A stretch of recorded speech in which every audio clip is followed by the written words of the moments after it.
Now, how about them damn Celtics? And we are back with another episode of How About Them Celtics. Sam and I are here recording Friday, September 19th, 10 days until the start of training camp at the time we're recording this. About a week at the time you're listening to this, and we've got plenty to talk about. How you doing, Sam? I'm good. I'm actually feeling real excited. We were doing the Derek White video that came out yesterday, and I was like, damn, excited for the season. So today's pod also going to be a fun one. We've got real interesting things to talk about. I'm sure you saw the thumbnail, Jayson Tatum. We got a little update. Shout out 98.5, the sports hub, for that. A little bit of news trickling out on Anfernee Simons, starting five. Netflix stuff out soon. We'll do your emails. Got some beef to discuss around the NBA between players and teams. And then we'll do the rat list and we'll get out of here. It's going to be a fun show today. Stick around through all of it. Jack and I are here every single day with new stuff. Full pods like these drop Tuesday, Thursday, and Sunday. Game recaps are up to one after each game during the season. Other videos are up on the channel in between to keep you up to date with all things Celtics. But yes, Jayson Tatum has been working his ass off to get back.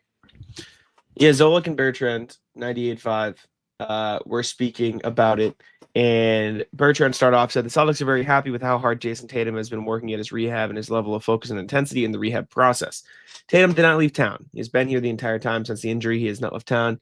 He's been inside the building at the Celtics facility with their people and their team almost every single day for months. Zolak added he's taking trips. He'll go away to a certain island or something, but he'll get his Friday workout in, fly down, work out there at that place, fly back late Sunday night, and be right back in the building on Monday morning. Bertrand said all summer long, all he did was take weekend trips away. He did not go away for any extended period of time because he wanted to be back to work on his rehab. He's doing things that nobody asked him to do.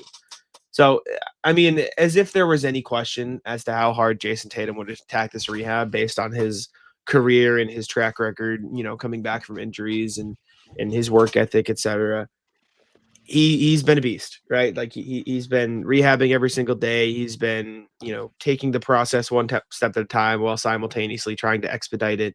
I don't think this means they're going to rush him back onto the court. I wouldn't take this and jump to the conclusion of, oh my God, he's going to be back for the playoffs, or oh my God, he's going to be back by the All-Star break. But he is doing everything he possibly can to, when he does come back onto the court, likely for the 26-27 season, he will be trying to be as close to the Jayson Tatum he was before as he can be. This is exactly what we would have predicted. Jayson Tatum, basketball psycho, wants to play basketball. I think as soon as he got hurt, the first thing we learned about this really was the procedure he had, or potential procedure he had. They call it the speed bridge. We don't know for sure if he had that. But what we do know is the fact that they got right on having the surgery was going to help him come back faster. In the days after that, his dad was on national TV, or not on national TV rather, but he had spoken to Mark Spears, who was saying they were hoping for 8 to 9 months on a return. Now, whether or not that's actually realistic, whether or not it's realistic for him to actually be in games, it may be realistic for him to be training, getting back into basketball shape, being at the facility and things of that matter, which beyond probably what he's doing now. The point is, the goal on his end has always been get through the rehab as fast as possible, do everything it takes to get back, get healthy, get back to the level that he was at. And what we're learning from Zolak and Bertrand should not be a surprise. Maybe it's a little surprising that you don't really have to stay around to rehab. You can rehab anywhere. I guess that's surprising, but definitely not surprising that he's working 5 days a week, doing exercises, doing PT, doing whatever it takes. Not shocking. He was always going to do this way. I guess the benefit to doing it in Boston is you have all the trainers in one place that you need to check in with. You have all the equipment. You have a millions and millions of dollars practice facility to work out in, to have by your home. So I get it. And taking the weekend trips is pretty easy when you're a millionaire to the level of Jayson Tatum. But listen, like I said, I don't think people should be expecting Jayson Tatum to come back for the playoffs. I still don't think it's a good idea. I stand by what I said before when we talked about it. Like if Jayson, like I don't care what the record is, what the Celtics position is. I want Jayson Tatum to come back when the doctors and Jayson Tatum say I am 100% healthy. I will not be any healthier than I possibly am right now. The best thing for me to do is be on the court, right? Because there will come a time where Jayson Tatum has done his recovery process. Jayson Tatum has rehabbed. He has done everything he can, and the only thing left to do is okay. Let's see how it looks on the basketball court. Excuse me. Let's see how you can do in 15 minutes at NBA level speed against real competition. Like he would have played in practices at that point. He will have, played in the scrimmages against his teammates. He will have done all of that. The only thing left to do is let's see how it looks in a real game against real opponents, real time. And if that time comes in March of this year when the Celtics are 22-58, like let him play 15 minutes, sure. Right? If it comes in the playoffs this year and the Celtics are in the second round and Jayson Tatum has a 20-minute playing time limit, sure. Let him play 20 minutes. I don't care what it is, right? As soon as Jayson Tatum is ready and they deem him ready and they say the only thing left for him to do in his rehab process is play NBA minutes, let him play NBA minutes. And if that doesn't happen until the 26-27 season, which I still would hazard a guess that that's the case because Achilles injuries are brutal, let him just don't play. And I think any of those are perfectly fine options at this point. Yeah, I'm with Jack. Like, I would not get your hopes up on seeing him play this season. It will be funny if he does play and people like come back like you guys said he's not playing this season. Like, we're also not doctors. We don't know anything about this except for erring on the side of caution is probably good. Like, there's no real need to rush him back. The idea does not seem to be to rush him back. The roster is not constructed in the way that should make you think the plan is for him to be back this season. The plan is for him to get healthy. And when he's able to do that, then as Jack said, like, sure, play him. Like, once he's ready, play him. I guess, like, you don't want to piss him off and, like, keep him on the sidelines.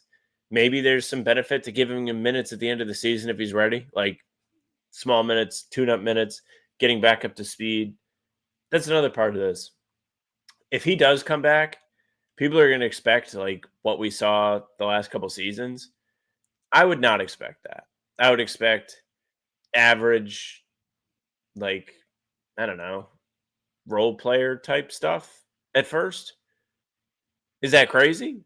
Like, I don't think we'll see. I still think you're going to see Jayson Tatum play the same role Jayson Tatum played. Like, I still think he's going to have the ball in his hands. My mistake. Yeah, I mean, he's not going to put up 28, 8, and 8 a night because he's going to be probably playing 15 minutes. So it'll probably be like he'll play in the first quarter and second quarter, sit out the second half of the game, get his points, get his shots up, run the pick and roll a few times, get used to defense, and that'll be it. And I mean, just naturally, since he's not playing 36 minutes a game, he's not going to put up those stats. But I don't think they want to put Jayson Tatum in any other role than the one he has found, the ultimate success in. I mean, he's made All NBA first team 4 years in a row now. Like, it's pretty damn good. 4 years, 5 years. Like, he has been the top 5 player in the NBA for the last 4 seasons.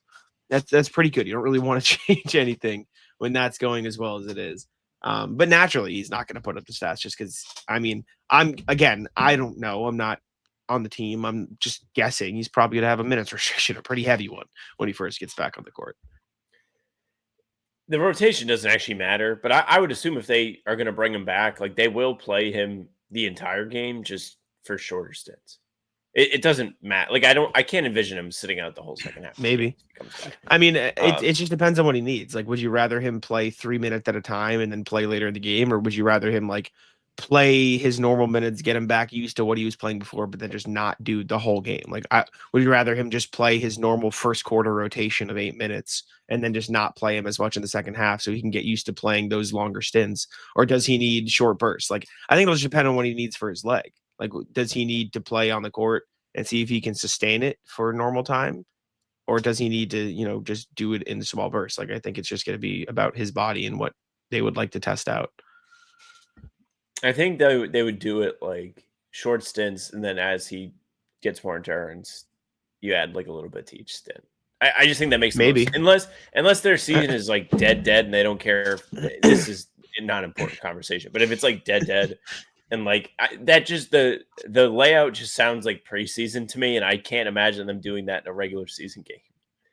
I mean, it just depends on what It does he not needs. matter. It just depends on what he needs. It depends on what the doctors Yeah. think is best. It depends on what is best for Jayson Tatum and his Achilles that he is recovering. I don't know what they're going to That do. It is doesn't the matter. moral of the story. We Yeah, need to all be thinking about what is best for Jayson Tatum. And yeah. the fan base needs to understand that. The team definitely understands that already. That is what is going to determine when it's time for him to come back.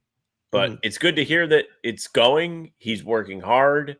He has a system down where he's able to still enjoy his summer, where he's going away on the weekends, and yet he's still around the facility. Like, all good news, I would say. Like, definitely this is all positive. Yeah, I agree. All right. Before we continue, I need to tell you guys about PrizePicks. PrizePicks, the best place to get real money sports action this football season. Football is here. The Patriots are rolling.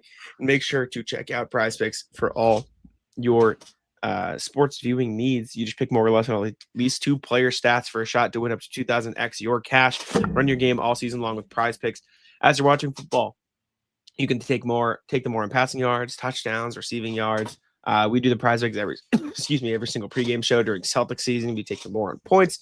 We take the more on turnovers for opposing players, the less on points for opposing players. Make sure to check it out.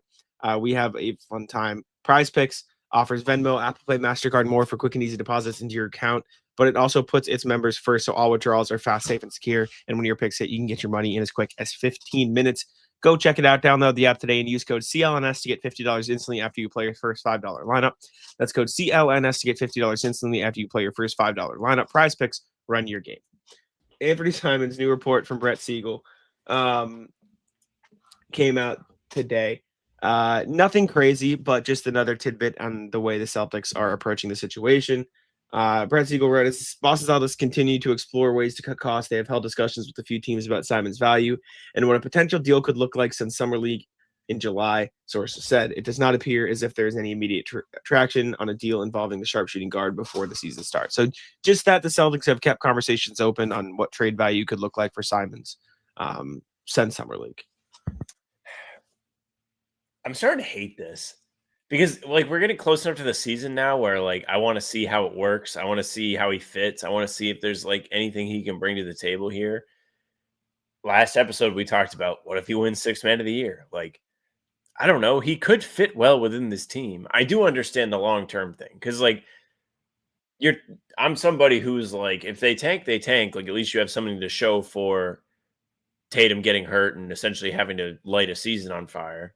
Like, it would be nice to have a draft pick to show for that. So the same can be said about Simons, who, if he walks away for nothing, then you got 1 year of him for Drew Holiday, who is a still championship level contributor, even if you didn't love the way this ended or whatever. I thought he was fine towards the end of it, but definitely wasn't the same guy last season as he was the year before.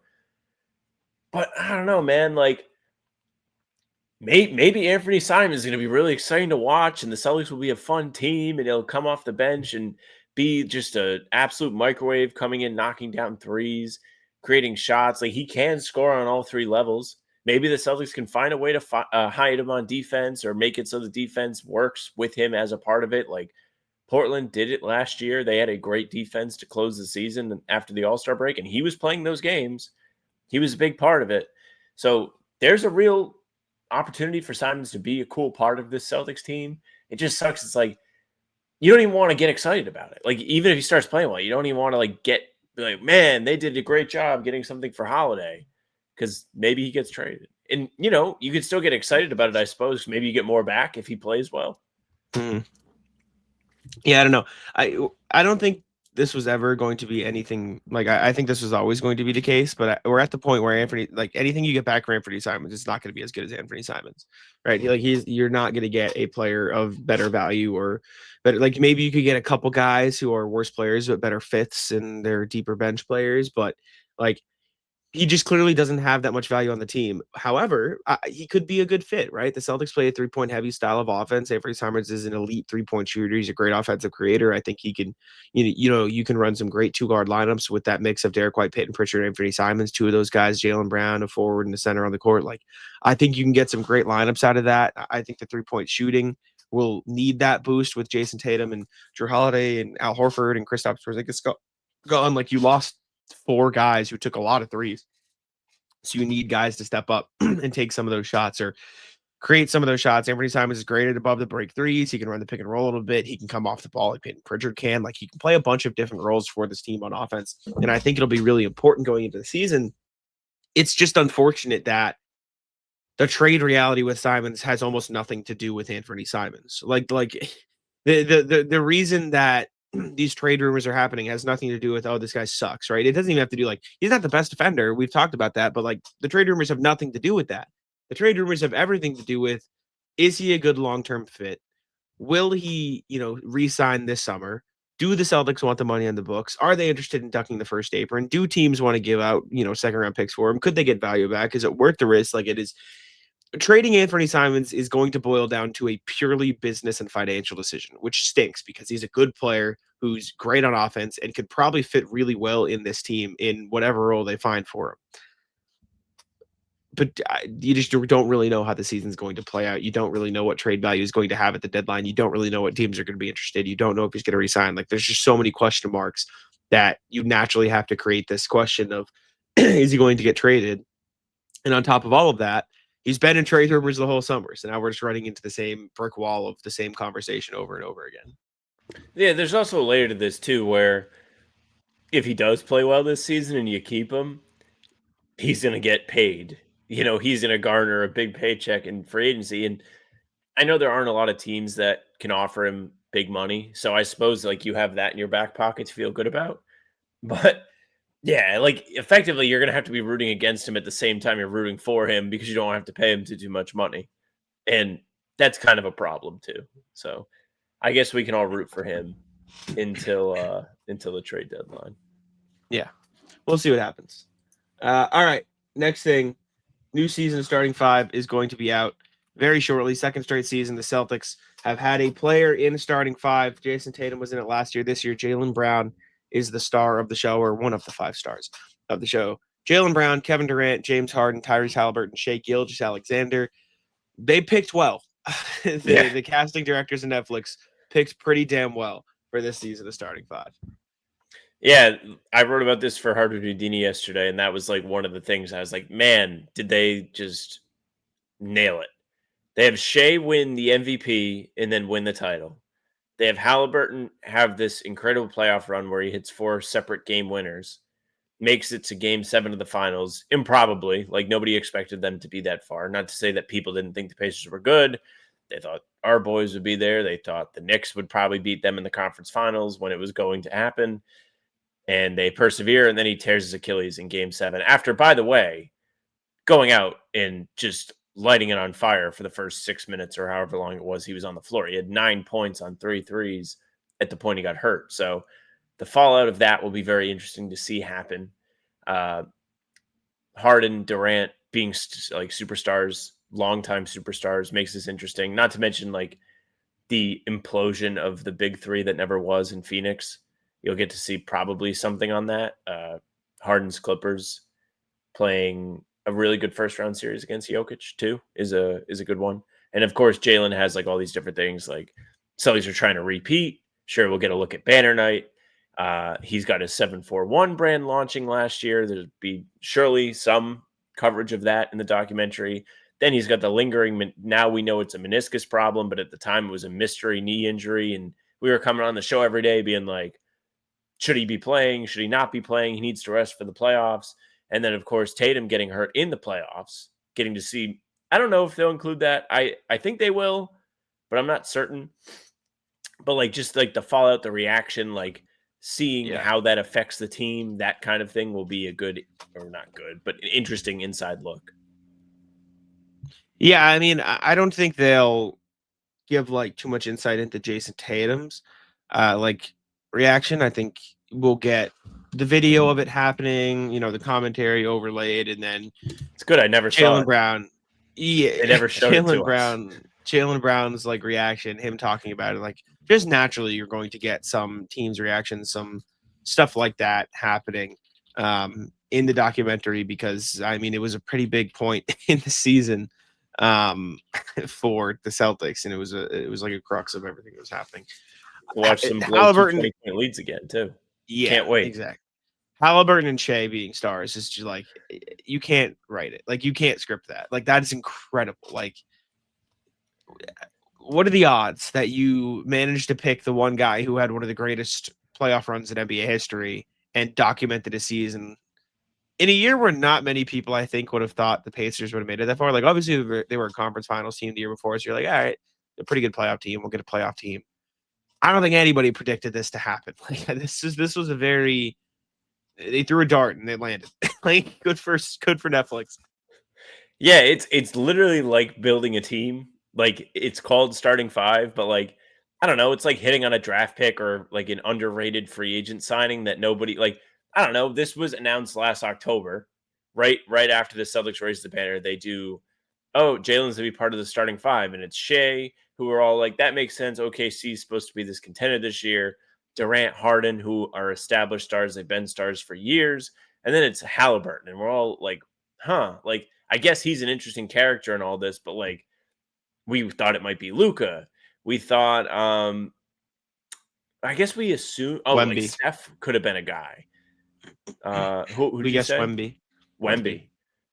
Yeah, like nobody would have guessed him, and he just becomes this absolute boom of a pick. Yeah, I mean, shout out, shout out to him. Exactly. We put our guesses somewhere. I just don't know where they are. Like, our guesses for starting five, and I have no idea where it would be in my Google Docs. So I think we're just. I think it's just cooked. I don't think I'm gonna be able to find it. But I did write. What is this prediction? I wrote myself Curry, Brunson, Wembanyama, Halliburton, and Banchero could make for intriguing characters for the second season of the show. So at least I got one. 1 for 5, and you got the most important. Well, maybe not the most important one, but definitely one of the bigger picks. Yeah, I got the most interesting selection. Anyways, emails. A reminder, as always, you guys can email us at hbtcpod@gmail.com. That's hbtcpod@gmail.com. I don't know if we have any emails today. I'm going to check. We do. Now, we have 3 emails. Yay, okay. Or at least 2 from RJ. Oh, yes, 2. One is not a real email. Okay, 2 emails from RJ. No, it's like, I don't even know what it is. First email, RJ, grab bag. Evening, folks. A bunch of different little observations from the week. Remember 2 years ago when the national media looked for every way to underplay the Celtics' success or chances for success? Why are we bothering to give any credence to those same outlets when it comes to predicting the Celtics team or individual performance? In his 12 years with Boston, Brad Stevens only had 1 year where the team missed the playoffs. His first year where Jordan Crawford and Phil Pressey clocked more minutes than Rondo. Fair. I wish the NBA kept track of hockey assists because I think the second pass away from JB, White, or Pritchard is going to be key to unlocking the offensive success this year. The past 2 years, the first pass went to a shooter who was unafraid to pull the trigger and who made the shot. This season, the first pass might land with Cato, Walsh, or Shireman, who might not have the comfort to start the season to pull the trigger in traffic, or it might land with JB, White, or Pritchard, who will see more pressure without JT, KP, or Al spacing the floor. Yes, and lastly, for anyone who dreams of late season Tatum return, go find information on Michael Jordan's return from his first retirement in '95. For all that we venerate the superstar, it is a team game, and the Bulls didn't mesh as a unit in those playoffs. Let's let Tatum rest this year. Be well. That's all for now. Be well, RJ. Indeed. It's a good point. It fits very well with what we were trying to talk about earlier, like me being like, what if he's just a role player? Like, Jordan wasn't even hurt. He just wasn't playing basketball, and it took him a long time to get his shit back. So I think it's very possible with Tatum, who had a debilitating injury.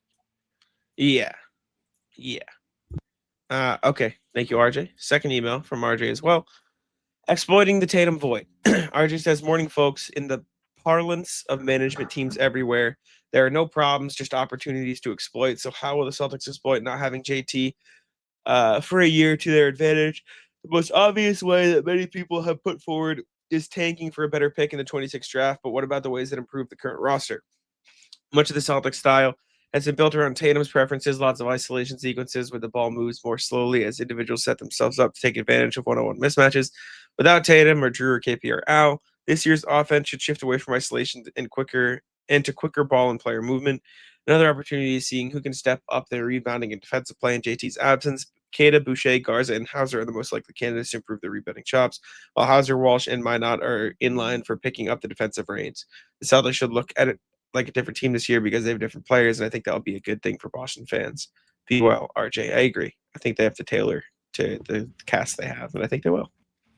Yeah, there's been a lot of discussion about play style lately, and it's one of the things I'm most excited to see this year, just because we've seen so much of the same the last couple of years, and like the same has been good. They've been a deep playoff team with championship aspirations. I'm not complaining, but some of the like removal of expectations and like just thinking about it, the Celtics are probably going to play a lot of close games this year. Like you're going to get a lot of exciting finishes, I would guess. Maybe they'll suck and they'll just not be in get any games, but I'm assuming that they'll at least be in a lot of close games. So we'll get to see how like some of the younger guys get to execute and how well they can handle the pressure of situations they haven't really been in the NBA just yet. And also the pace. Everyone's talking about the pace. Everyone's like, are they going to play fast? If they play fast, it might be really fun to watch. So I hope we get that as like the exploit is just a really fun product to watch. Which is possible. Yeah, I mean, like what we feel about the roster, right? Yeah, I mean, just naturally, I don't think you're going to get as many blowouts, obviously. So I think those games will probably turn into these games that are a lot more fun to watch. Not that, again, like Sam said, like very cool to cover a team that has done as well as the Celtics have. However, will also be fun to a degree too. I mean, I've been talking to people about this games lately. Covering the team last year, we would go on the pod every day and just be like, "Gotta wait till the playoffs. Gotta wait till the playoffs to see what they're made of." Like we had nothing to talk about all season long because it's like, well, they beat this team like they were supposed to. Like there was like 3 or 4 big matchups. Like OKC, though that Lakers game at TD Garden was a huge game because it was the first time they saw Luka. And like, I don't know, games against the Knicks, but they beat the brakes off of them. So it was like, oh, I guess they're just going to beat this team in the playoffs too. We were wrong. But yeah, just a lot of, we have to wait and see. This year, the summer has been, we have to wait and see. But I feel like we're going to get to do a lot more game to game. This is what we think now. This is what we think now. This is what we think now. A lot of flip-flopping down the road in store for us, I suppose. And it's going to be a lot of discussions of more granular stuff too, like, you know, how are they running the offense? What does the defense look like? Because, I mean, those answers have just kind of been already known going into past seasons. And now we're going to have some, oh, wow, this is actually something new they're trying because they have a very different roster, which is fun. All right, NBA section. Trae Young and Patrick Beverley are fighting on the internet. I don't fully understand why or what started it, but I know Trae Young went on his podcast and was like, hey, like, you spent 9 years, only went to conference finals. I went to one in my third year. You're a bum. Pat Bev was like, you're a coach killer. No one wants to play in Atlanta because of you. It's just a lot of shit going on that I've seen all over the timeline. I don't particularly care about it. Kind of annoying me because I'm looking for stuff to write about and I don't want to write about this. And there's just like a million fucking quotes flooding the timeline. But they're fighting and I don't really know why. Yeah, so there's an Athletic article kind of trying to break down this, but I don't see the origin of the back and forth in here. What I do see is Pat Bev went on the Pat Bev podcast, and he goes, Trae Young has not won enough to say anything to me. And you mentioned this. He's been in the playoffs 3 times. I've been in the playoffs 9 times. My first 7 years, I didn't miss the playoffs at all. And then he went on to say people don't think that Trae Young is a good teammate, which in the past, I believe has been said before. Like John Hollinger does cite that towards the end of his article here. But really, really weird beef. The Atlanta Hawks posted highlights of Trae Young scoring on Pat Bev to social media the other day in response to this, which is a good response. The Hawks social media is really good. They've done some fun stuff. I didn't know Trae Young had a podcast, so this is good for him. Pat Bev, I was very aware of his podcast. Some of the clips are funny. I like Pat Bev. I'm in the minority. People hate Pat Bev. I like him. Always thought he would have been a fun guy to have on the team. But they are obviously very different level of NBA player. Trae Young is an all-star level guard who, I mean, I really like Atlanta this year. And it's probably a very square feeling to have going into the season. Like, man, I love the Porzingis addition, and Dyson Daniels and Jalen Johnson are going to take a little bit of a leap. They have decent depth on the team this year. Trae Young is actually going to have guys to pass to, like the whole 9 yards. Like, it's very square. It's very chalky, but I just like it. I think they're going to be a fun team to follow in the Eastern Conference this year. Trae Young is on a contract year, as mentioned in this Athletic article I have pulled up. Like, he has a lot to prove. And this is just the beginning of it. Like, the Pat Bev back and forth actually, like, represents a lot of the feeling on Trae Young in the media. Like, me personally, like, when I think of Trae Young, I think of probably good stats, bad team. Like, that's the first thing I think. Atlanta's never really that serious of a contender. They made the conference finals 4 years ago on a really, really weird playoff run where Ben Simmons got the yips to the highest degree, and first seed Philly went crashing out in the second round to them. And then they took a game or two off the Bucks, and they haven't been any good since. Now it's like, prove it. What do you have, Trae Young? Prove to us that you deserve like the most money as a free agent next summer. Prove it. I mean, I think he's just gonna get the most money no matter what. I think he's one of the best. No, yeah, he's like one of the best offensive players in the NBA, right? He is probably top 3 passer in the league, top 3 offensive creator in the league. It's like him, Harden, and Luka in terms of individual offensive hubs. Like, those are the guys you want running your offense, setting everybody up. Like, they create their own space. They can, know how to make the right pass. They can throw lobs. They can throw backdoor cuts. They can run the pick and roll. Like, incredible offensive player. The defense isn't there, but like, I feel like we've gotten to a place where he's almost underrated just because everyone knows he's an ass defender and everyone's like, oh, he stinks. What he brings on offense is like incredible. Like, the Hawks have the chance to, like you said, sort of prove that this year. I just don't know why he's fighting with Patrick Beverley. Like, I want to know what started this. Like, I don't get it. Oh, reply to a post from Patrick Beverley. In the initial post, Beverley weighed in on a question on X of why players go all out in open runs. Okay. So Beverley wrote, okay, I found it. Sweet. This is actually great. Perfect. ESPN wrote an article. Pat Bev, somebody tweeted, honest question, why do NBA players play so hard in random open gyms in the summer but give no effort in the All-Star game with millions watching? Patrick Beverley said, because all-stars take the game for granted, not one all-star on the court. Good bump. And the people on the court are, I'm looking to see who this is. Okay. Here, this is the video that Pat Bev was replying to. Is this, let's see, is that Tyler Kolek? It might be. I can't tell. So there's this guy. I think that's Jared Vanderbilt. I see. I think Jordan Clarkson's back there. That's Mac McClung, I think. I can't tell who everybody else that is. They're all, is that Tim Hardaway Jr.? With the hair? Tim Hardaway Jr. No, with the beard. Right here. Yeah, that's Tim Hardaway Jr. Okay. I don't know who that is. I can't see. Yeah, they're all that's moving too definitely fast. Tim Hardaway Oh, Jr. that might be, is that Javon Freeman Liberty? This guy back here might be Javon Freeman Liberty.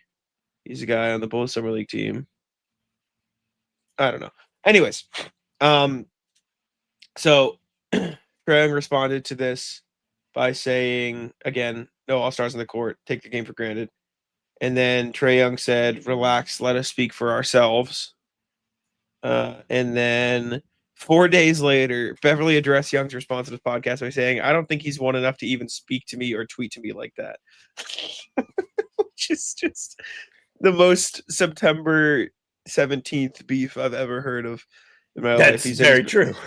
He's been to the playoffs 3 times. I've been to the playoff 9 times. He's been in the NBA 7 years. My first 7 years, I didn't miss the playoffs at all in the West. His rebuttal is probably going to be, yeah, you weren't the main player of the team. Absolutely right, but that's why it's a team. That's facts.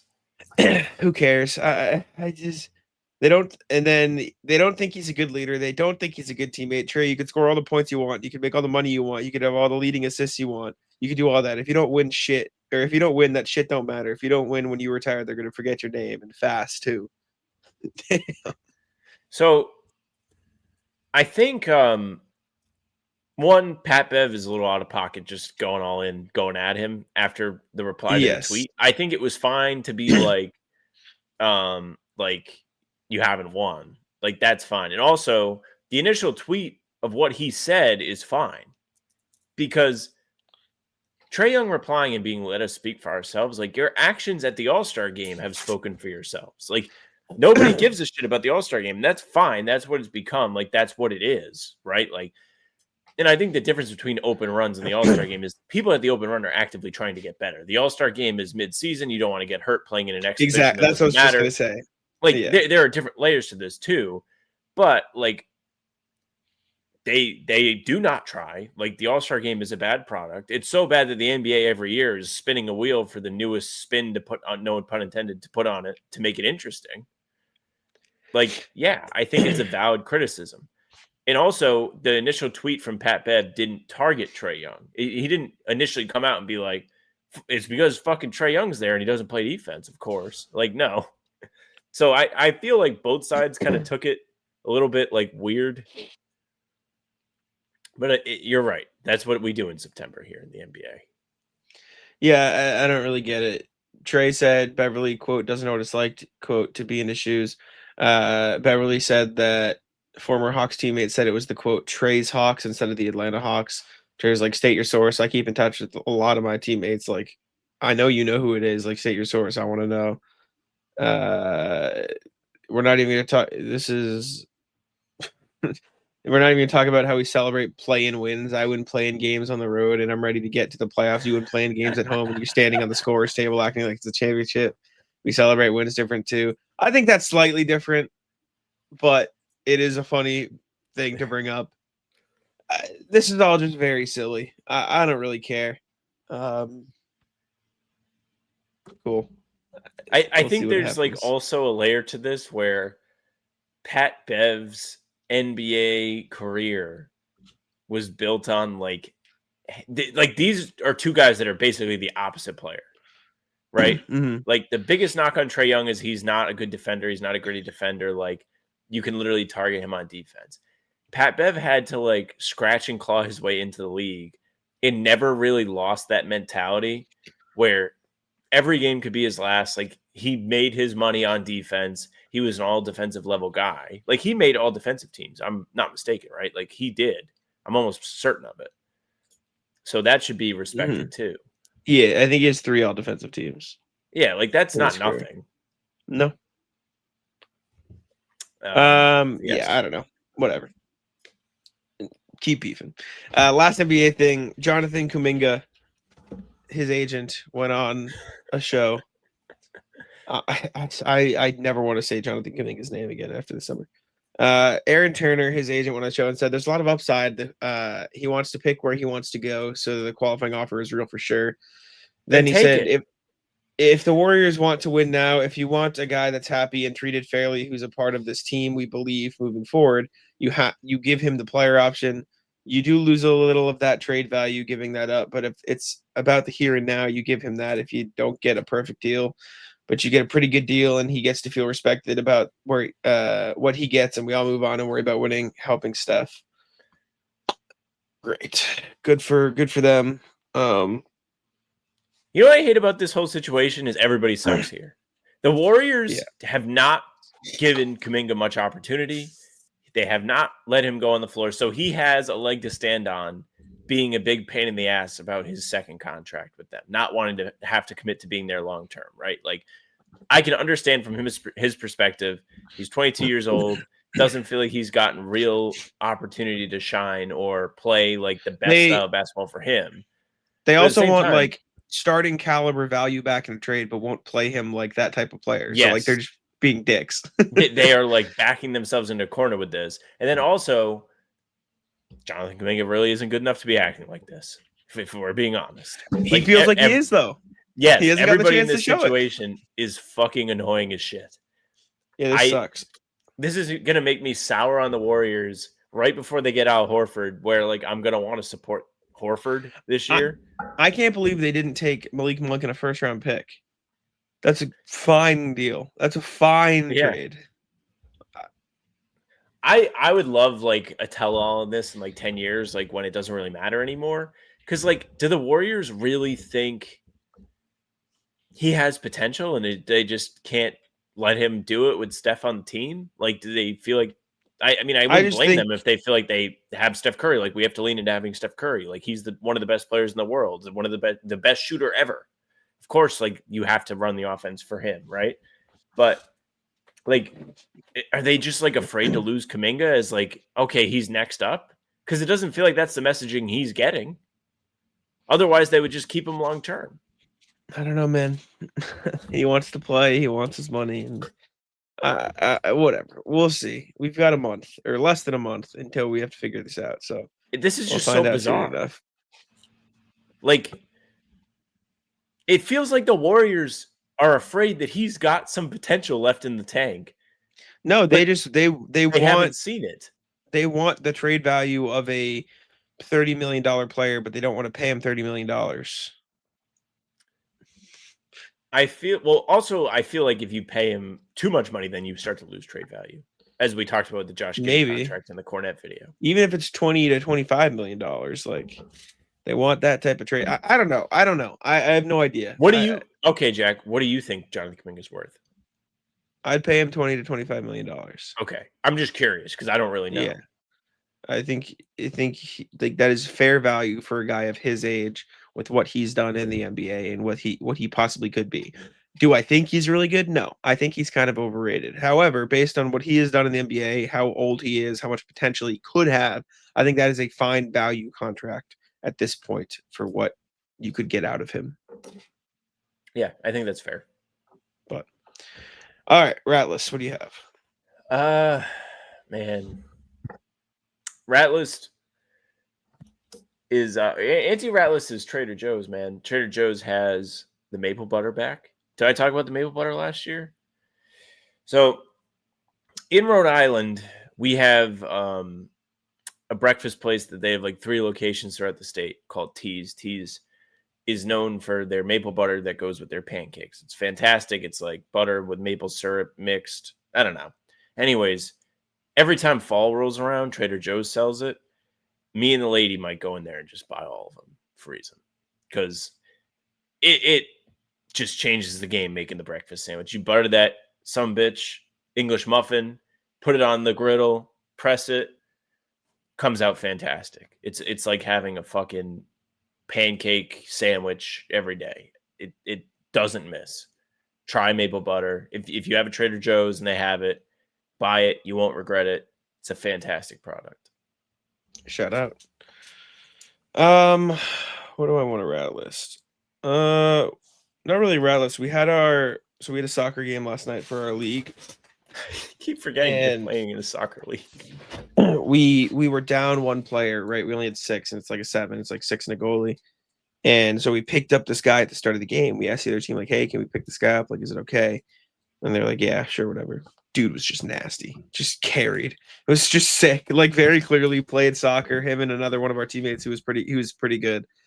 Just like dominated. Like, they brought the ball all the way up the field. We won like 5-1. We hadn't won a game yet this season. We won 5-1. That was great. It was sick. And then after the game, we added him to our group chat, and I think he's just gonna come play for us now. Got yourself a new teammate. Good job. We recruited a new teammate. His name's Eloy. He's nasty. Shout out.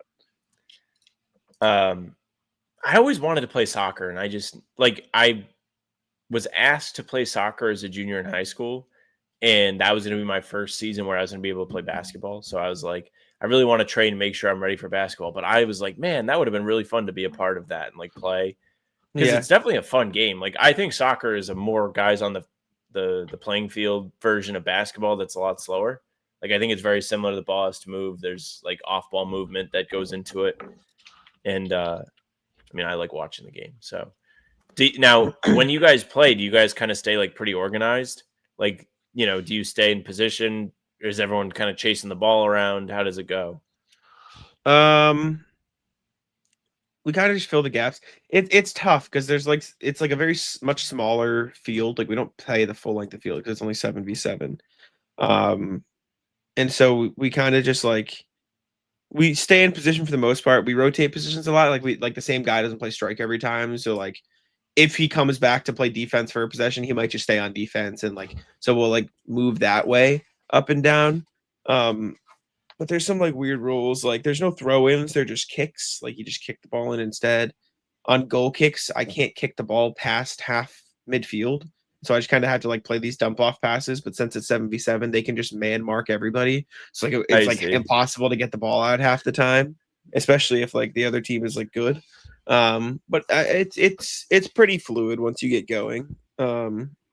There's enough open space from people like loading the box or counterattacking, etc. So it's fun. I enjoy it. They almost scored from half on me though, because I didn't know they started. Like we scored and then they put the ball down to like kick it in, and then they just went super quick and I didn't realize. And so I just hear Jack and I see the ball flying at me and I like stop it. It almost went between my legs. I was like, oh shit. But they just like started without me knowing. Like I didn't hear a whistle or anything. I was like, oh, I would be shit. so All right. scared. But goals like that. You have gloves? It's fine. I have gloves. The ball was like slippery as shit last night though. Like I couldn't grab it. It rained, also, like, right? Maybe, early in the day? Maybe that's what it was. But they also overinflated a lot, so it's like really like pumped up. So it's not as moldable. But yeah. Oh, Tyler Hero just had surgery. On what? Left foot. He'll be sidelined to start the season. Tank is on in Miami. Tough for the Heat. Unless he like injured it working out this summer. I feel like it's always weird to me when guys have surgery in September. It's like you knew the season was going to start soon. I mean, it's probably either he heard it in training camp or he didn't think he was going to need surgery and it got worse, or he was hoping he wouldn't have to have it and then it was just too late. So I don't know. Who knows? People get hurt.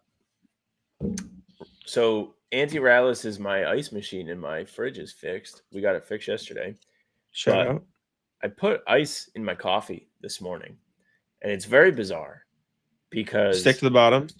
It's stuck to the bottom. Yeah, that happens to me. Why does that happen? Shouldn't it melt? I don't know science. I mean, somebody in our comments has to be smart. Not the stainless steel. Those are made to like keep the ice not melting. Like the stainless steel thing, like the one you got there, the ice doesn't melt. And so that's the whole point. It's probably because it's metal. Like cold things stick to metal. You ever seen A Christmas Story? Yeah, the tongue gets stuck to the pole. That happens to me when I take out my Ninja Creamies because they're in metal containers. Exactly. Sticks to the metal. So it's just the ice is just in there sticking to metal, like things do. I assume. I don't know. I don't know. We didn't make you a Ninja Creamy. I'm sure you'd like it. Maybe. We'll see. I just have ice cream every day. Shout out. It's great. It's great. I feel fantastic. Like I'm in the best shape of my life. Having ice cream every day. Well, I don't know what else I've got. I'm trying to think what I did yesterday. I got nothing for you. That's all I got. Oh, I made a trade. I made a fantasy trade in my dynasty league. Yeah. Got Jaden Daniels. Pretty big trade. Pretty big for me moving forward. How did excited you about it? Swing that. Quinshad Judkins and 2 second-round picks was enough to get it done. That's impressive. I'll take it. The dude already had Jalen Hurts, so he didn't need a second quarterback, and so I swooped in. Got Jaden Daniels for you. I'm thrilled. I've now my team now hurt? moving forward. I think he's hurt this week, yeah. But my team now moving forward.